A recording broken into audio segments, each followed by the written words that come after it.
So, Andrew, what do you like about reading? I like staying up far too late, reading my book into the wee hours of the morning, knowing I have to work tomorrow and I'm going to be a mess, but I need to finish this book because it's wonderful. And what do you like about reading, Crystal? It makes me feel superior.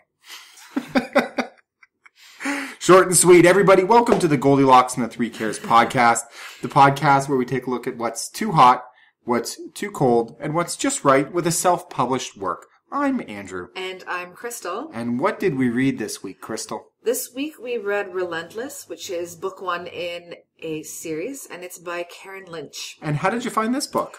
I went on Amazon, and I was curious to see what made a top 100 young adult novel, and this was on the list. Tell me a little bit about the book. What happens? This book is about a young woman named Sarah. Her father is brutally murdered when she's very young. We discover quite quickly that she has the power to heal creatures who aren't human, so she knows all about vampires and werewolves and that type of world. Okay. In her search to find out what happens to her father, she's attacked by a vampire who becomes obsessed with her.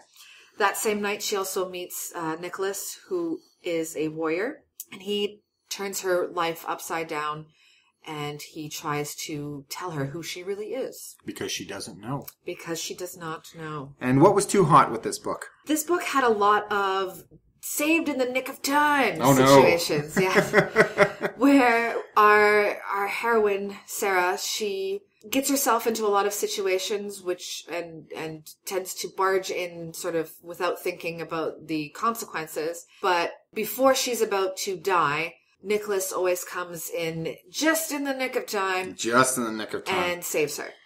Now, that strikes me as being very much influenced by television that, you know, oh, hey, it's the C block and we have to go to commercial, but we need to leave it on a cliffhanger. But as soon as the cliffhanger's over and we're back from commercial, they're saved so we can move on with the rest of the plot. It's a 44-minute hour construct, right? Right. And I mean, for me, though, it kind of also makes Sarah not so much of a main character. Mm-hmm. This is not to say that every time she got into trouble, she didn't help herself or save herself. She was a very resourceful girl. She'd figure something out to sort of save herself until the epic moment where she was saved by someone else. But the the act of someone else saving her more often than once or twice tends to take away the impact of her being the lead character in this story. Yeah, because really the protagonist is the one who takes it upon themselves to change their circumstances through the plot arc. Mm-hmm. And if she's barreling in head first, I guess it could be said that, you know, she's changing her circumstances and she's starting along that path, but she's not finishing changing her circumstances, and that kind of detracts from the overall enjoyment of that character and their adventures. Right, because eventually you just start thinking, oh, well, Nicholas is just going to come and save her. And what did we find too cold? There was a few places where there were some incorrect words, spelling mistakes and that sort of thing. That kind of bumped me on occasion. Yeah. Nothing really super serious. Are we talking there, and there, or that sort of through thing, and yeah. though, and yeah, those are really difficult to catch. Like, what do you recommend? Editing, I mean. Also, actually,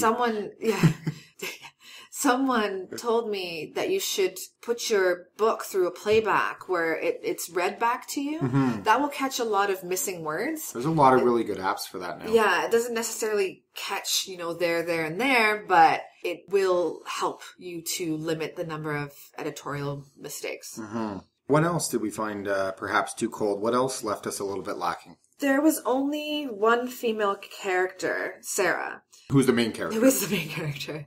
Her sort of deal with other females was that they just didn't get along. Girls did not like her. She got along better with guys. So she didn't have any female friends. Her two best friends are guys. She is literally surrounded by men for this pretty much the entire book. So then, knowing that she was the only female character, from everything I've seen, I'm speaking as a man, women, you don't go to the bathroom alone, right? Like, how do you have a female character that betrays the friendship? She has no other female friends. How does she end up relating to the guys then? She basically comes off as one of the guys, and I don't mean that in a negative sort of way. We all know females who get along really, really well with guys, and that's because not that they act like a guy, but they just get how to interact with men really well. And guys are also drawn to her in this book, and there's a reason for that, which I'm not going to give away to you now. Personally, I like when there's a little more female interaction. It just gives you a more well-rounded book and cast of characters, really. Mm-hmm. Yeah, and also, without again giving away the plot, she is half something. Right. Yeah. Yes. And what that means is that she has one foot in the human world and then one foot in the world where she's surrounded by vampires and by other, mystical creatures. And that's not new. That's been around since, the Greek times with, Hercules and pretty much any random Greek name that ends in watch what Aristophanes Hercules is a Greek hero. He's a Greek hero. 5 Greek heroes. Exactly. Yeah, son of Zeus, right? And, but it's not new.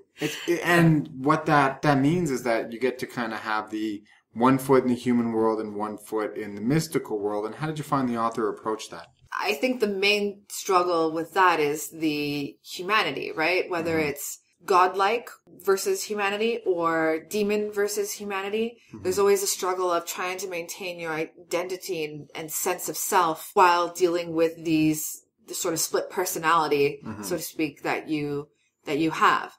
She dealt with it really well. It felt very realistic, again, without giving anything away. How the character felt about her half-self was very genuine and true to her character and the story. What did Karen get just right? I thought the main characters were absolutely perfect.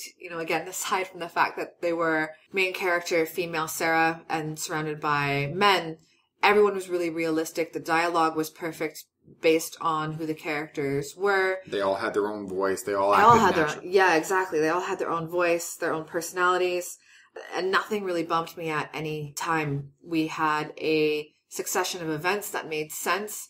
In a lot of self-published books that I have read, sometimes there's pieces that are missing, and this book just really felt complete. So what you're saying is that, the plot was driven by the characters as opposed to the plot being driven by the necessity of the plot. Yeah, exactly. Yeah, definitely.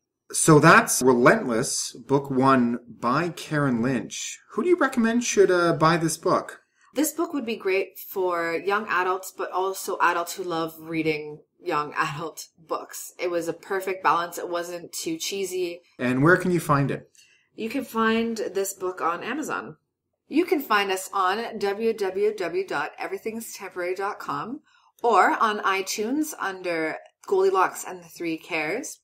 We're also on Facebook under Everything's Temporary and Twitter at Everything's Temp. So everybody, thank you very much for listening. I'm Andrew. And I'm Crystal. Until next time, keep reading. You know what my favorite reading related joke is? What? I read the dictionary once. The zebra did it.